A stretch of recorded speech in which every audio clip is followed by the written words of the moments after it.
Dark Souls. There's nothing left to be said really. There are a million fantastic videos about this game, but since it means a lot to me, I also want to share out my opinion.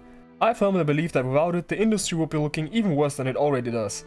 It's the most influential game of the last decade, and we should be thankful that it is, even if you don't like the game itself. In this video I want to go through the whole game and suck its dick pretty much, but the negatives will also be highlighted of course.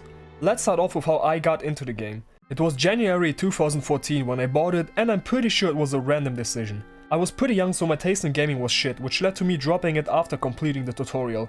A year later I found PewDiePie's videos about the game and I loved them. I picked it up again and managed to complete it without much help somehow. I absolutely fell in love. Dark Souls showed me what video games can be. Up to that point my taste in games was really weird. I pretty much only played the Musou games from Koei Tecmo, which I wouldn't really call great. I did try some other games during that time, like Final Fantasy X, Halo 3 or Ratchet & Clank, but for some reason I just couldn't get invested in them. Instead, I kept putting thousands of hours into mindless hack and slashes. Dark Souls finally got me out of that and helped me define my taste in gaming. I put over 1,000 hours into it because as a teenager I didn't have the money to buy other games, but then in 2016 I finally got Demon's Souls, Dark Souls 2, Bloodborne and Dark Souls 3, but those are stories for another time. Before I get to the game itself, I want to point out my favorite thing about it and I'll elaborate on it during certain moments in the game. The thing that elevates this game above everything else, even its sequels, is the fact that it respects the player.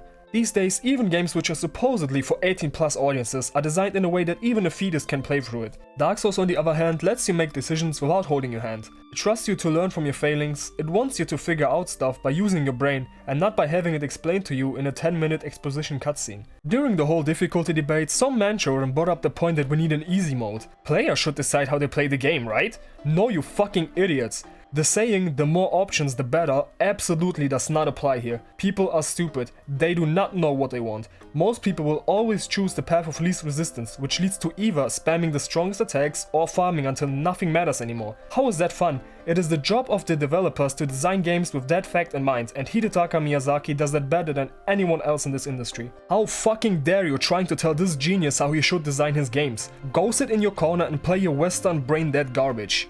Sorry, got a little heated there. I'm just not really a fan of people that actively try to make this industry worse. After all this rambling, let's finally get to the game. To record footage I needed to buy the remaster, so I had to start a new game, which I haven't done in forever. Because of that I had to plan ahead where I want to go and get the stuff necessary for my build. That highlights another strength of the game. It has the best designed video game world of all time. You have so many paths to choose from and they all create a coherent world that makes geographical sense. With my build in mind I start the game. It begins with a character creator, which is just...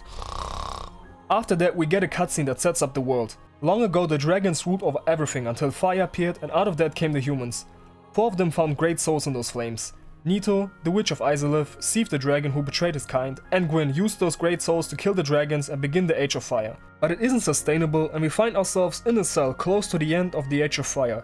From above a knight drops a corpse which has the key to our cell, and so the game begins. Up to the boss, the tutorial is very straightforward, which is a good thing since the basic button layout isn't intuitive to most people. Once we get to the boss, the game teaches you a very important lesson. Use your brain.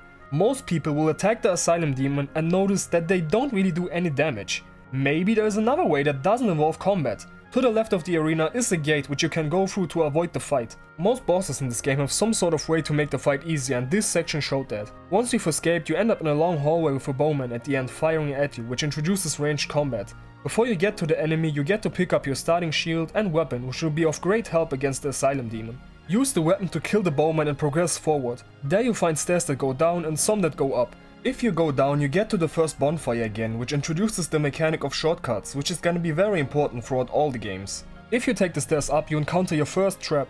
A boulder rolls down the stairs and probably will hit you. I've asked myself if this is a fair moment and I think it is. First up, traps are not fair by design. Also it's pretty much impossible to die here.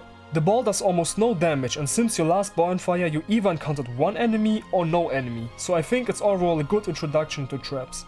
Once you get hit you probably walk up to defeat the enemy that is responsible, to then notice that the door is closed, which leads to you turning around and seeing that the boulder destroyed a wall. Behind it is the knight from the opening and we find out his name is Oscar. He gives us the Estus flask, which is the best healing system in all of gaming. With his last breath Oscar tells us that he wants us to go on a pilgrimage to the land of the lords and gives us the key to progress. After we open the door we have our first group encounter and after that the first enemy with a shield.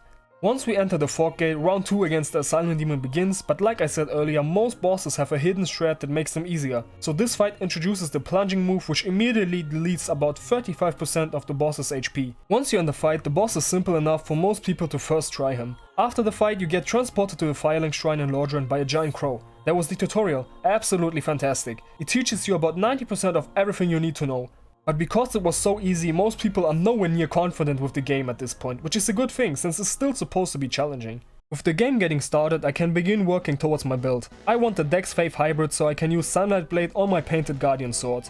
But the problem is that the sword only becomes available halfway through the game, so I need something until then, and I choose the Great Scythe since it's pretty awesome. The world is pretty open, which gives me the option to go into a mid-game area, being pretty much level 1. Instead of the intended undead burg, I go into the catacombs to get my scythe. It wasn't pretty down there since I didn't play for a few years.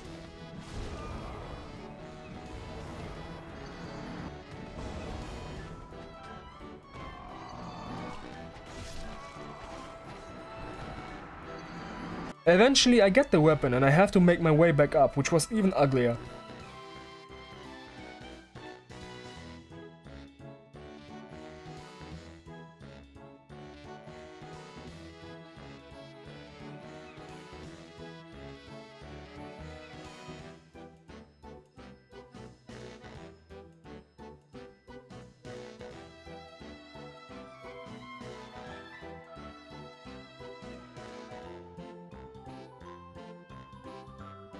Once I get back, I explore some of Firelink's secrets and then make my way to Dragon's Valley. I can only go there because I chose the Thief class and they start off with the Master Key, which opens some doors early. The reason I'm going here is to get the red Tearstone ring, which boosts your attack by 50% if your HP is below 20%. Back when I was addicted to this game, I always had this ring equipped and fully lived the glass cannon lifestyle, but unfortunately the ring didn't get much use this time around since I don't have the confidence in my skill I had back then. After that I go to the Darkwood Basin to get the best shield in the game and the only one I equip. It's the Green Crest Shield. It boosts your stamina regen, which is fantastic. This is the best time to talk about shields. I don't think they're a good mechanic. They make the game way too easy. On my original 1000-hour save file, I had the best shield in the game, which is the Artorias Great Shield, and it made every encounter laughable. Even the endgame DLC bosses on NG+7 couldn't do anything. Shields just help you not play the game and hide behind the wall, which I'm not interested in. It's not all negative though. Parrying is of course cool, takes skill, and some shields have more parry frames like the Buckler. Hiding behind a shield also slows down your stamina regen immensely, so you sometimes have to lower it to get your stamina back, which is a very good mechanic. Still, I don't like shields and it's one of the few things Bloodborne does better than this game. Let's get back on track. After getting the shield, I go back to Firelink and follow the intended path since I wanted that playthrough to be pretty ordinary. I go to the Undead Burg and the first encounter is pretty well designed. You have one normal hollow before you, behind him a shield one, above you another normal guy and one more hollow that throws firebombs. You immediately get thrown into a tricky situation. This is the intended first post-tutorial encounter. Compare that to the majority of other video games. There you would encounter the easiest enemy in the game by himself, and if you try really hard you might lose 10% of your HP. After the fight you end up in a tunnel where you can go to the left or forward, and if you go forward you'll have a door that doesn't open until 8 hours later. Going left is the intended path and there you'll have some standard encounters and some secrets. Once you're done with that, a very important moment happens. A dragon lands before you just to fly away. Gonna talk about that later on. Past the dragon you have another encounter with some normal guys and a crossbow hollow. You can either go up to the crossbow guy, which is the progression path, or to the right, which leads to an NPC who's mainly there for a weep sword and a residence key. On the normal path you'll end up at the bonfire, which I'll use to talk about Estus Lust, because the upcoming section is the first time most people experience Estus problems. I said this game has the best healing system, and yeah, that's true, but it's far from perfect. So let's break it down. On most bonfires you start out with 5 flasks. Using one humanity, which is a limited resource, lets you reverse hollowing, while another one lets you kindle the bonfire, which increases your Estus count by 5. Fantastic system. 5 is enough for every bonfire in the game, but if you feel uncertain, you can use a limited resource to increase it by another 5. Because the player can only have between 5 and 10 flasks, the bonfire placement in this game is fantastic. In Demon Souls you can have over hundreds of healing herbs, which completely breaks the game. Dark Souls fixes this beautifully. I wish I could end it here, but there's more. After defeating the boss of the catacombs, you'll get the Rite of Kindling, which allows you to kindle 2 more times, bringing your Estus count up to 20. It does cost you more humanity, but at that point you'll have more than enough, so that it's no problem to run through the entire game with 20 flask, and that's a fucking yikes. Remember how I said a fetus can beat Western AAA video games? I don't think that fetus could beat Dark Souls with 20 flask, but I'm pretty sure Toddler can. Unfortunate, but oh well, compared to all the other healing systems, it's still pretty good. Back to the game. After the bonfire, a lot of well-designed encounters happen, and you eventually get the choice to fight your first endgame enemy. A Black Knight that can drop his weapon, which is good enough to get you through the entire game. Pretty cool in concept, but I think this is the fight where many people figure out how insanely broken backstabbing is. This fight is no challenge. Just put up your shield, walk to the side until he attacks, backstab him until he's dead. Cool in concept, shaky execution. After that, you go up and encounter a trap which is avoidable this time. You'll end up in a tower which has two ways. Forward leads to a real challenge, which is only accessible with the master key, or going up leads to a fork gate. I choose up to fight a boss. The fight is the last time the plunging attack gets to be effective, unfortunately. You're on a bridge where going forward will trigger the Taurus demon, but you can climb up the tower to find two crossbowmen that would shoot at you if you trigger the boss. Take care of him and realize that you can use the elevation for a plunging attack. Once you trigger the boss, you can fight him regularly or run back to the tower for an easier method. Overall, pretty simple.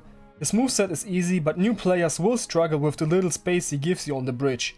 He's alright. After the fight you get to a crossroad. On the right you find Solaire, the resident meme of the Souls games and overall pretty awesome dude. He gives you the mechanic to summon online players, which is a huge help, but not enough for gaming journalists it seems like. If you go to the left on the crossroad you get to one of the most criticized moments in the game. Right after the boss, when most people don't have many flasks, a dragon appears and burns the entire bridge, killing many players with that. On paper sounds pretty unfair, right? But remember this moment? The only reason for its existence was to foreshadow this bridge. Still, adrenaline might be pretty high after the boss, so you might not remember, and that's why there's a very obvious burn mark on the bridge, which is a huge red flag that you should recognize. It's not the most elegant moment of the game, but it does not deserve the hate it gets. You have two ways to handle this situation. Sneak to the right for a shortcut to your bonfire, or try to go forward, which is really hard at that point, and you'll be rewarded with a better bonfire and the Sunbros Covenant. So yeah, let's talk about Covenants. Not much to say.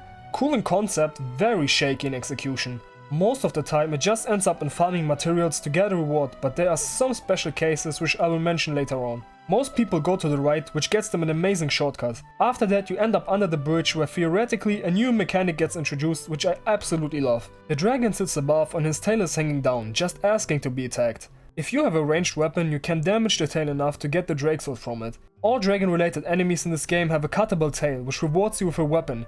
How fucking awesome is that? You can concentrate on the fight or give yourself a little bonus challenge by focusing the tail. Very unfortunate that this mechanic is exclusive to Dark Souls 1. On the main path you'll encounter a bit of a difficulty spike. First up you have a shield enemy with almost no space, but after that you encounter 3 rats that will poison you with 2 hits, unless you have the spider shield from the bandit class. Most people will really struggle here since getting poisoned pretty much means game over. And the rats attack really quickly. Once you manage to get past them, you can challenge another Black Knight or fight a boar, and again there's a very cool way to handle this situation. Up on a bridge you'll find alluring skulls which you can throw on this fire there, and the boar will run into it and take a lot of damage. Fighting it regularly is quite difficult because of the boar's armor. Once that's done, you'll encounter the Boulder Knights, which are an upgrade over the normal Hollow soldiers. In this cathedral you have a big knight with a simple moveset who defends the Firekeeper soul. If you give that to a Firekeeper, you'll upgrade your Estus. Problem is that's really hard to figure out at this point. Many people just consume the soul and get some humanity, and this is one of the few cases where I agree that the game should be a bit more beginner friendly. Next to the cathedral you can go into a building that gives you a bonfire and lets you meet Andre, a blacksmith which will get your normal weapons to the highest level. Let's get into weapon upgrading. In Demon Souls the upgrading was really complex. There were a million upgrade paths and some of the materials were even missable. In Dark Souls there are fewer upgrade options and I think it's for the better. From most bosses you get a soul that you can use to transform a plus 10 weapon into a boss weapon. I really like this mechanic and unfortunately it gets really dumbed down in the sequels. All the different upgrade paths require different shards to level up. For example, the boss weapons need Demon Titanite. And would you look at that, right next to Andre you encounter your first Titanite demon that drops these. You can do the fight now, it isn't too hard, besides its grab move maybe. The hitbox is bullshit sometimes and it does insane damage. Once you defeat him you can progress to the Darkwood Garden, but I decided to continue in the cathedral. Once you're there you can go up some stairs or ride an elevator which introduces shortcut porn. This elevator leads you to Firelink, which new players haven't seen for 10 hours at this point. That was the moment I realized this game is something special. If you haven't eaten the Firekeeper soul you can upgrade your Estus now. Ride the elevator back up and go up the stairs to encounter your first channeler, who's guarded by a bunch of weak hollows. That leads to many people underestimating the situation. These mages can buff the enemies around them to do insane damage. Once you get past that, you find an NPC called Lotrek. If you free him, he will eventually kill the Firekeeper, which will deactivate the bonfire in Firelink. The great thing is, nothing tells you that. You make a decision based on your judgment and you have to live with the consequences. If you go another way, you encounter the Gargoyles, the first real challenge. Their movesets are simple, but the fact that it's two of them makes this pretty challenging. The second one mostly spams fire, which makes him predictable, but it becomes dangerous when you're pushed into a corner and both of them start breathing fire. Overall, good fight and pretty fair, since the second one only has half of his HP bar. You ring the bell at the top and most people have no idea where to go now. I decided to go to the Darkwood Garden because otherwise I would outscale the boss there. This is where you find the first illusionary wall, which hides the bonfire. The area itself is pretty basic, some cool enemies and secrets, and at the end awaits the Moonlight Butterfly. It's a fight where you're better off having ranged options, but even if you don't, it will eventually get down to let you bonk it. The fight is okay, but it has one shitty attack where it shoots two volleys, which feel random, and if you get hit by the first one, you're stunned long enough to get hit by the second one as well. That's it with the garden for now. If you buy the Crest of Artorias from Andre, you can do more, but I decided not to do that this playthrough, so off to Undead. I get there through the Darkwood Garden, which leads to me encountering Havel the Rock. He will one-shot you and has crazy poise, but backstab fishing takes care of that nuisance. After that you go up and end up in the tower which led you to the Taurus Demon. Shortcut porn once again. Before the bridge with the dragon you have a door which leads you to a section with dogs and Assassin's Creed cosplayers. At the end of that is one of the most infamous bosses. The Capra demon fight happens in a tiny area with two dogs on top of that. The problem here is pretty obvious. The Capra alone is simple, so many people think this fight is cheap by adding the dogs and the small arena. I don't think it's that bad. The environment is an obstacle just like an enemy. You just have to adapt to it. The dogs also have really low HP, making them a 1 or 2 shot for most people. But even so, this encounter isn't great and thanks to the non-existent lore, pretty forgettable. Upon his defeat, the Capra demon drops the key to the depths. On your way there, you'll find the best shortcut in the game going up this tower. You're in a sewer that opens up the shortcut from the very beginning of the game, bringing you back to Firelink Shrine. Just absolute greatness. The deaths begin with you encountering standard hollows wielding torches. Everybody underestimates these guys, of course, but they have one charge attack which stunlocks you and does insane damage. After that you encounter poisonous rats, slimes and a labyrinth which has holes that will lead you further down to the basilisk, and holy shit, that traumatized me. The first time that happened I was a young teen and I got scared shitless by the fake eyes of the basilisk. But these things are terrifying beyond their design. They have only one move and that is spitting some smoke that will eventually curse you. Once the bar fills and you die, the game tells you that your HP has been cut in half. I fucking love this. Simply the fact that these disgusting creatures have such a disgusting mechanic is great. The curse can be fixed by buying a Purging Stone from Oswald or Best Girl. For that you have to run all the way up and farm some souls. Some might say that's tedious, I call it genius. The boss of the depths is the Gaping Dragon. He's very slow and tanky. The only dangerous move is the charge that takes 30 minutes to begin. You can cut his tail off as well, which takes away his tail swipe. Overall pretty boring moveset and takes way too long to defeat. Design's awesome though. You get rewarded with the key to FPS City, otherwise known as Blighttown. It immediately begins with a difficulty spike. These chunky fucks on such a small platform are really challenging. Also Poison and even worse Toxin are getting the spotlight in his place. Even though it's a very known area, I don't have much to say. You'll die a lot from gravity and you'll have a hard time finding your way. Next to this thing you'll find Power of Wind, which is a must-have since it increases your attack, but for some reason I didn't grab it during my first visit. Eventually you'll get down to the Poisonous Swamp, which hides one of the biggest secrets in the game. If you explore the swamp, you'll find a giant tree branch which leads you to a hidden wall, and behind that is another hidden wall. There you'll find the Great Hollow, a giant tree. Your goal is to get to the bottom. On your way you find some cool stuff, mainly the Stamina Regen Ring. At the bottom you'll encounter the big mushrooms which hit like a truck. Past them you'll get to Ash Lake, a bonus area with a Hydra, Dragon Scales and the Dragon Covenant. The coolest thing about this place is the fact that it's so hidden. Just the sheer amount of people that have never found this place makes this pretty cool. Back in the Poison Swamp you'll eventually find Quelaag's domain. The fight against her is very simple. The lava spitting is very easy to abuse and the only dangerous move is the AoE explosion. Hello is pretty cool though. She kills visitors to get their humanity and feed them to her sick sister. Good fight overall. After killing her, you ring the second bell and a giant opens the gate to Sen's Fortress near Andre. You can go up now or go further down where a hidden wall awaits. There you'll find Quelaag's sister. If you choose the old witch's ring in the character creator, she mistakes you for Quelaag and talks to you. You can join her covenant and if you give her 30 humanities, a shortcut opens that eventually will save Solaire's life. You can also go into the demon ruins, but fuck that, let's get out of here. After a short climb, you'll end up in the Valley of the Drakes and eventually find your way back into Firelink. At this point, I decided to tackle another secret. If you jump off from the elevator that leads to the cathedral, you can get to the bird's nest. After pretending to be an egg for 20 seconds, the crow that brought you here brings you back to the tutorial section. There's some new stuff, mainly the Stray Demon, which has the same model as the Asylum Demon. He just has some explosions now. Very underwhelming fight. In the cell you woke up, you'll find a door that's gonna lead you to the biggest secret in the game. Back in Firelink, I go to Andre to upgrade my weapon and begin the adventure into Sen's Fortress. You get immediately greeted with a trap, setting the mood for this place. The Serpent Warriors have a noticeable HP step up, which makes the traps into a weapon you should use to your advantage. After the first room you'll see this. Pretty cool, but before that I jump down to the left so I can fight the giant that opened the gate to the fortress. Once that's done, I get back on track and encounter a Serpent Warrior on this little platform, which seems pretty tricky, but shields make it a joke. Above that you have a Serpent Mage that throws lightning, which stuns you for a second, and that can cause the blades to hit you. In the next room you have a snake that's sleeping. Most people ignore it, but you can attack it, and if it attacks back, it can break the wall it was leaning on, leading to some cool stuff. Another awesome secret. After some Indiana Jones shit, you'll encounter your first mimic. Most people get eaten, which leads to death. I often heard people say that this was unfair, and yeah, kinda, but let me ask you. In what other way do you want mimics to be introduced? With a big tutorial text on the left that explains the mechanic to you like any other baby game? Fuck that. This is exactly how you do it. Now the player will attack every chest before touching it because of the death they experienced, which wouldn't work if the game would have been nicer about it. I wish there would be more versions of mimics, like a mimic bonfire or mimic hidden walls. You can do a lot with that concept, but oh well. Eventually you walk through a fog gate which leads to a giant throwing fireballs at you and the most hidden bonfire in the entire franchise. Like holy shit, how did anyone find this by themselves? Going further up you can take out another giant that would make the upcoming boss fight harder.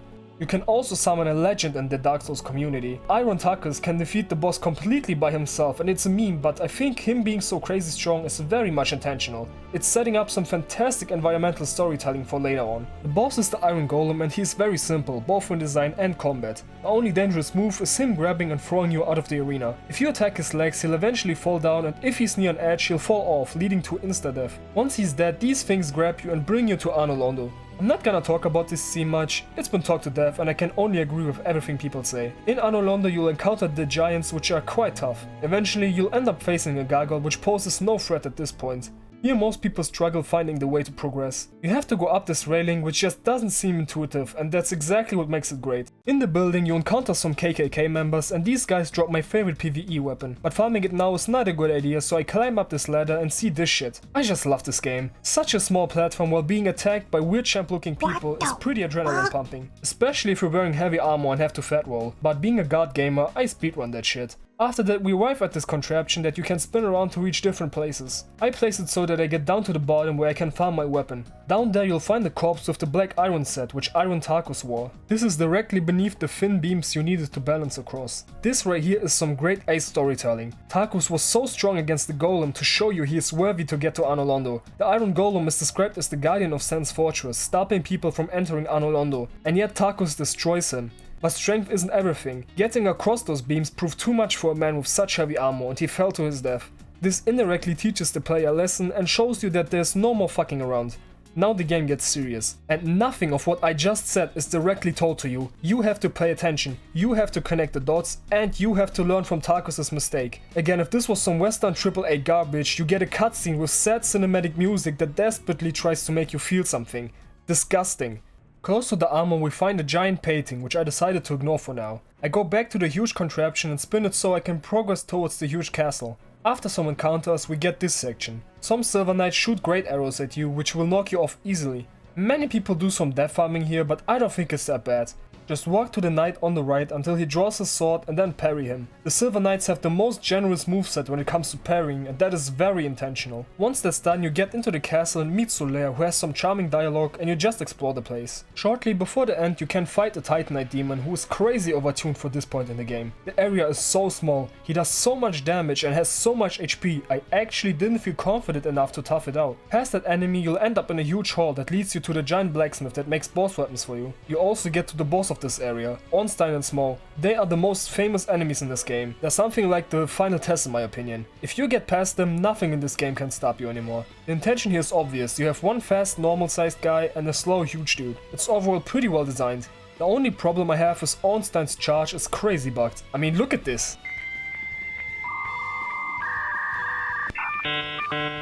Makes it very hard to play around it, but oh well. Once you defeat one of them, the other one gets a power up. Buffed Ornstein is way harder and way more fun. Now if you die, you'll have to do the first phase again. I have no problem with that. In the next games this gets way more extreme. Many bosses have several phases, but you always have to start from phase 1. Often players complain about that. Why do I have to do this again? I already cleared this phase. It shouldn't be like this. And every single time I hear that, the person has like 2 or 3 flasks left. Then they complain about having to redo it again. Once they do, they'll maybe have 1 or 2 more flasks left. In what world have you mastered this fight? This isn't a game where you're supposed to barely make it. You're supposed to learn and yes, get good. Once you've mastered the first phase, you'll be good enough to succeed in the following ones. O and S are fantastic and deserve the love they get. Lore is also great. For example, you hear Smoke's creepy laugh throughout the fight, hinting towards his twisted personality.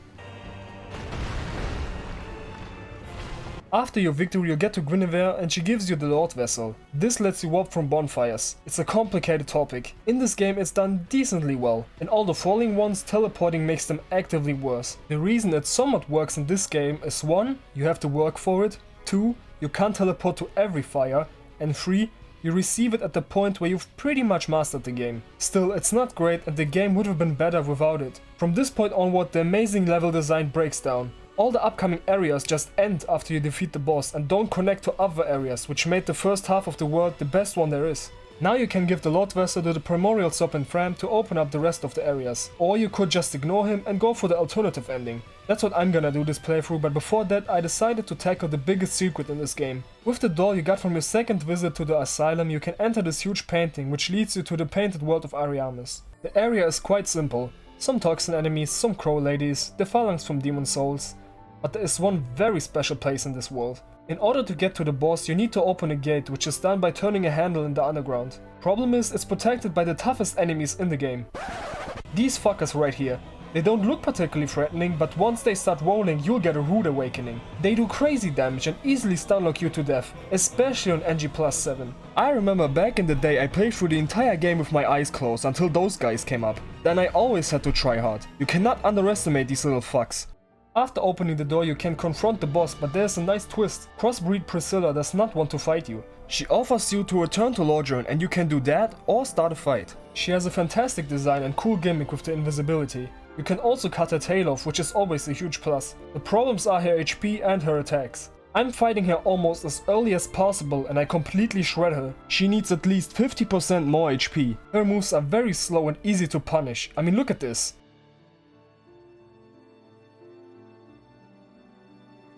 Cool attack, but it would be way cooler if it was challenging. Overall, I like her. Of course, as a weeb, I'm very biased towards her design, but oh well. With that, the painted world is done and we get back to Anor Londo. Might as well finish this area now. If you read some item descriptions and put on your Sherlock Holmes cosplay, you might figure out that Guinevere actually shouldn't be here. You can attack her, which leads to Anor Londo losing its light and Gwyndolin revealing himself. As it turns out, this whole thing was a fake set up by him in order to lead us to the path of succeeding Gwyn. Not a fan of being manipulated, I think it's time to pay him a little visit. If you position the contraption in Anor Londo right, you can get to Gwyndolin and fight him. But there is another way to meet him though. If you find the Dark Moon Seance Ring in the catacombs, you can talk to Gwyndolin and join his covenant. The fight against him is okay. He uses 3 attacks which are very different. First is a giant beam that you have to dodge or iframe. You can't hide behind the pillars. His little homing spells on the other hand can't do much against the pillars. And the last attack is a volley of arrows. Easy to dodge but extremely powerful. The highlight is Gwyndolin's lore. Being a son of Gwyn but being raised as a girl and manipulating the player makes him a pretty interesting character. Now Anor Londo is done and we can get into the second half of the game. Like I said before, I want to get the hidden ending and for that I need to defeat the 4 kings in New Londo before giving Thrawn the Lord Vessel. In order to do that I need the Covenant of Artorias, which is deep in the Darkwood Basin. You can get that by either buying the Crest of Artorias or confronting the Hydra. The concept of the Hydra is very cool, but the fight itself is questionable. Once that's done you can climb up a ladder or confront a golden golem who leads to the DLC. Killing him saves Princess Dusk from Olasil. That's the first step for the DLC, the rest I'll do later. After a 30-minute climb we find ourselves in the forest, which is filled with a lot of NPC enemies. Also the super shrooms are back. At the end of the area you find the Grave of Artorias, which is guarded by his companion Sif. 10 out of 10 design and cool moveset, but once you get under his legs, it's pretty easy. The lore carries this fight into greatness though. Unfortunately, you have to defeat him to progress in New Londo. Now I went and did some optional stuff for the sake of completion. With the Covenant of Artorias obtained, I go to New Londo and encounter some ghosts which are untouchable under normal circumstances. One way to damage them is to use the item Transient Curse, which is what most people use. New Londo is okay, the ghosts are just too weak and only pose a threat by ganging up on you, making the experience either a joke or frustrating.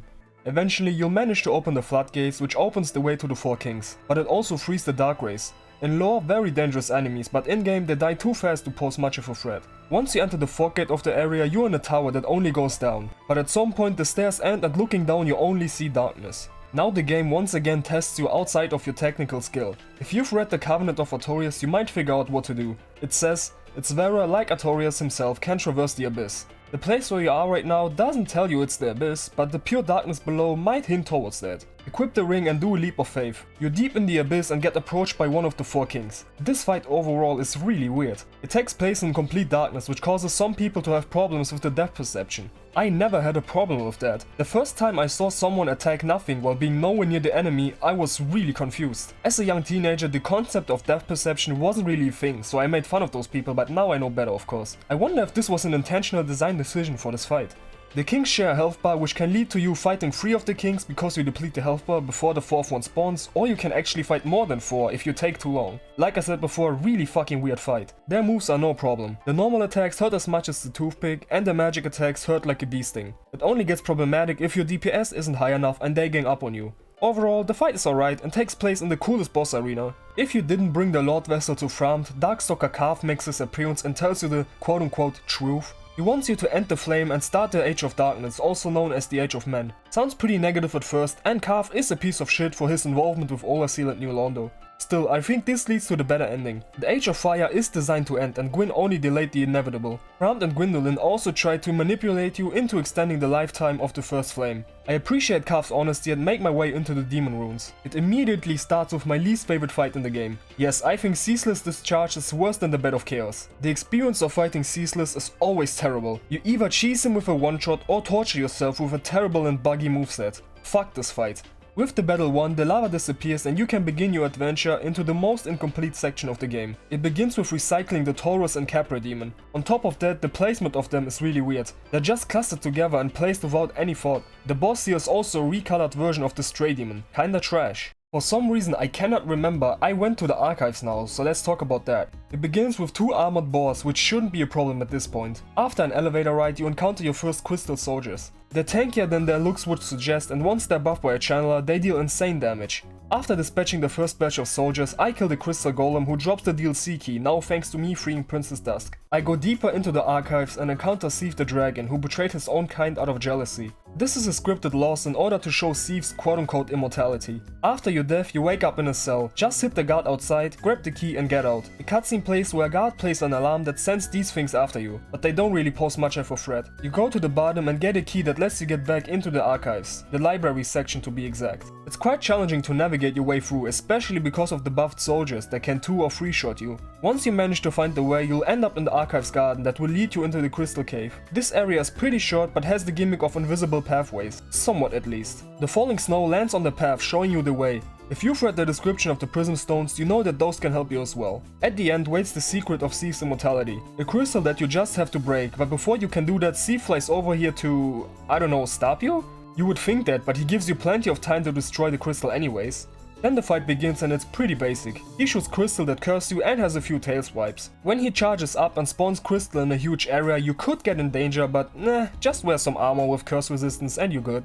The really dangerous move is his temper tantrum that he can throw. He just slams all his tails around, and the problem is once you get hit, you're stun locked and quite likely to die, since one hit alone does insane damage. I think this attack is not well designed. You don't have enough control over the situation once that move happens. Of course, the fight gets bonus points for having a cuttable tail. Overall, very disappointing for one of the big 4. The lore is once again the highlight. With the archives cleared, I go back to the catacombs where I dipped my toes in at the very beginning. The gimmick here is that the skeletons respawn until you kill the necromancer of the area. I want to use this area to mention something I love about this game. Because the zones are so well designed, you can take shortcuts once you find out that they exist. Some are of course more intended than others, but oh well.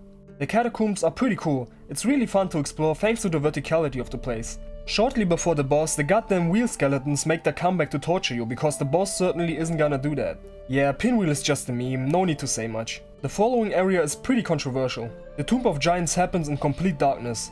I think most people agree that the concept is very cool, but it can be frustrating. You have two ways to deal with the darkness. One is a sunlight maggot, but for that you need to visit Isolith beforehand, or you get a lantern drop from one of the necromancers. Alternatively, you get one in the area after a little while. I personally love the Tomb of Giants and how much of a dick punch it is. Not just the area is a bitch, but everything in it as well. Next to the bonfire you meet Patches who will kick you further down, but there you actually get the lantern, so it's alright. Shortly after Patches, you encounter these skeleton dogs who don't seem particularly threatening, but they have a charge move which does insane damage. I definitely remember it one-shotting me in NG+7. Once you find your way out of the darkness, you'll meet some more pinwheels that guard Nito. And yeah, he's another huge disappointment. For some reason you have to take fall damage before the fight. Like, why? It begins with some skeletons charging into you. I hate fights with minions. It just shows that the moveset of the boss itself isn't good enough, which is exactly the case here. Nito is very slow and predictable, which makes adding mobs pretty appealing. This fight is trash and doesn't have lore to save it. Very sad to have this as a conclusion after two great areas. Well, now I'm going back to the demon runes, the low point of the game. Right after the fire sage you get the centipede demon, who's just so boring. The moveset is way too simple and the lava gimmick doesn't add anything. Positive at least. No lore on top of that makes this fight very forgettable. After that travesty, we are in the eye cancer area. It's just a huge room with one way out of it into Isolith, which is a very small area but also has one of the coolest monster designs. I mean, look at this. How do you even come up with that? On a bridge you meet the toughest Titanite demon who always poses a nice challenge. No matter how much I try, I can't get around the elephant in the room. The Bat of Chaos is the most hated boss in the franchise, and I see why, but I disagree. Of course it's frustrating to get pushed off the platform, but the concept behind the fight is alright. There is a learning process, and once you take out a pillar, the progress gets saved. Also, the lore is really cool, and... Look, I'm not arguing that the fight is shit, alright? Just that Ceaseless Discharge is worse, okay? Mother and son reunited. With the full load source we can now get to the finale, but before that, let's do the best DLC out of every video game ever. Artorias the Abyss Walker takes all the best points of Dark Souls and refines them. The bosses, the lore, the environmental storytelling, and of course the DLC still respects the player and doesn't treat them like an idiot. It begins with the lowest point, unfortunately. The Sanctuary Guardian is boring in design, gameplay and lore. At least you can cut its tail. After the fight you get to explore the Olastil Sanctuary, which is actually the Darkwood Basin but many years in the past. Yes, time travel, but it's okay since it's not in the focus at all. On a small bridge a huge black dragon lands to assert his dominance. You explore the area for a while and at some point you come across Marvelous Chester, who's just there to reference Bloodborne. Yamamura from Bloodborne does the same thing for Sekiro. Right next to Chester waits my favorite boss from all of the games, Artorias the Abyss Walker, the legendary hero who conquered the Abyss. But as you learn, that isn't actually the case. His legend is a lie and he succumbed to the Abyss. You might have noticed that I avoid lore in this video for the most part, which leads to me underselling this fight a bit, but let's be honest, only people that know everything anyways would ever see this video, so it's fine. Let's get to the mechanics. They're awesome. Many of his moves have a strong resemblance to attacks from Sith, or the other way around I guess, which is a very cool detail.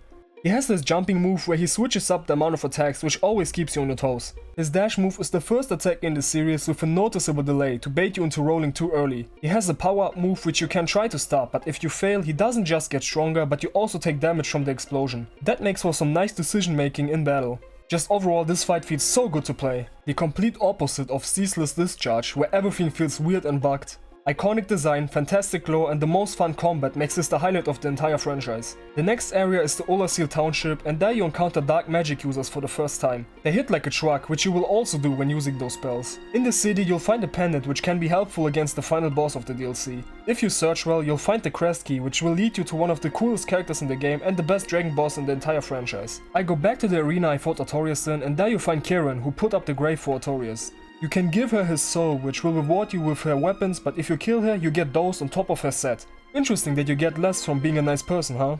Right next to her is a door where you can use the crest key. There sits Hawkeye Go carving wood. He explains to you that the black dragon you encountered earlier is Kalameet and that you shouldn't fuck with him. But if you do and then go back to Goth, he'll respect your bravery and helps you out. We get the coolest cutscene in the game with Goth shooting down this giant creature. He wishes us good luck and now we can fight Kalameet properly. The fight is pretty awesome. The design is great, especially his black-yellow flames. He has a move where he puts a debuff on you, which is a one-time thing in the series. Being a dragon, you can of course cut off his tail, and it's by far the hardest thing you can do in the entire game. I'm pretty confident in my skills regarding this game, so I was never really trying that hard up till now. Getting this tail though was really difficult. Eventually the beast falls and rewards you with a ring which increases the damage you take. Perfect reward. The last area of the DLC is called Chasm of the Abyss, and it's full of humanities functioning as enemies. They are easy to kill but can overwhelm you. Reason for that is they don't really have an attack animation. Their attack is slowly floating towards you. The problem with that is it looks very similar to them just moving around regularly. Also, your character doesn't really respond to the attack, so if you don't watch your HP, they can get you quite easily. This small area has one little secret though. Alvida the cat, which you've met in the normal game, is here and can lead you to Baby Sif. If you save him from the humanities, he can be summoned in the final fight against Manus, the father of the Abyss. Let's talk about him. What a great fucking boss. The design is so good. Looks like a beast that will pummel you to death, but actually is a sorcerer and will cast spells as well. The lore is very compelling since it's heavily implied that he's the pygmy that found the Dark Soul, and just the sheer amount of influence he'll have over the future games makes him very interesting. The fight itself is just as good. The most unique thing about him is that he introduces the concept of combo attacks. He has a combo where if you get hit by one of his moves, you'll take the rest guaranteed. You'll see more of those in the future games. He also has a delayed attack where he jumps into the air, but instead of instantly attacking, he does a flip to bait your roll. Halfway through he starts using dark magic, and those can all be avoided by using the silver pendant which you might have found earlier. Once again, a hidden mechanic that makes the fight easier if you explored the previous area. Problem is, it's not really worth it. The moves are too easy to avoid, besides the sort of shotgun blasts he shoots. The first time he does that, it might feel cheap, but it makes sense that a caster wants to keep his distance and punishes you for coming too close. Similar to Artorias, this fight just has a great flow to it that makes it impossible to not enjoy this. Absolutely fantastic. That's the DLC. Like I said earlier, this is my favorite expansion ever because it does all the great things about the main game even better somehow. I do some more optional stuff at this point, but this is the time for the finale. With all the Lord Souls, the path to the kiln of the first flame opens and it looks amazing. The path to the boss is filled with Black Knights using all of their weapons. The area doesn't have much in it, but it makes lore sense, so I don't mind. At the end, Gwyn, the Lord of Cinder, awaits. Only a shell of what he once was. He sacrificed himself to artificially extend the Edge of Fire, but time's up and we confront him. This fight is quite controversial, at least in my perception, and I don't really see why. The music is very beloved of course, I mean how could you dislike Plim Plim Plong? The lore is great, which makes sense considering Gwyn is the most important person in the Dark Souls world, so it can only be the mechanics. I fight him using only parries because he's the only boss it works on and it's just way more fun that way. If you fight him regularly, you'll notice that he is pretty aggressive. He does up to 4 hits and hardly lets you catch your breath. Because he uses fire, most shields can't block all the damage. He has a grab which might take you off guard and leads to the most anime shit ever. I love it. The only real critique I have is his once again lack of HP. He just dies way too quickly. I think people don't have a good fight with him because the majority end up with a tanky strength build in their first playthrough, which leads to them just poise their way through this fight. Poise as a mechanic in general isn't great. It leads to you playing more sloppy. It is hard to balance, but I don't think the answer is just removing it, looking at you Dark Souls 3. Overall, I really like the Gwyn fight, but he's not quite up there with the GOATs.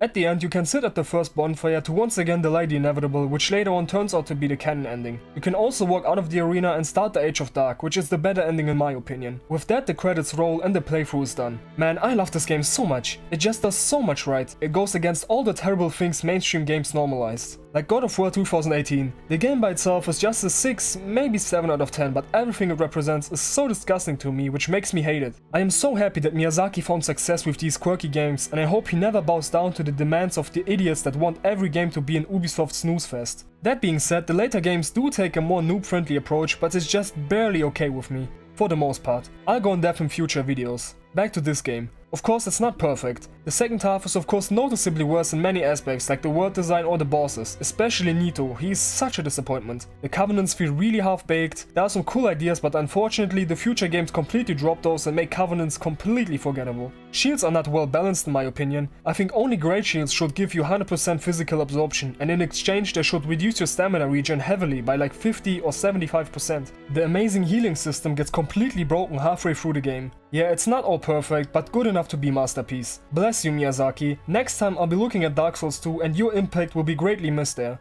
Like, subscribe and thank you for watching. Peace out.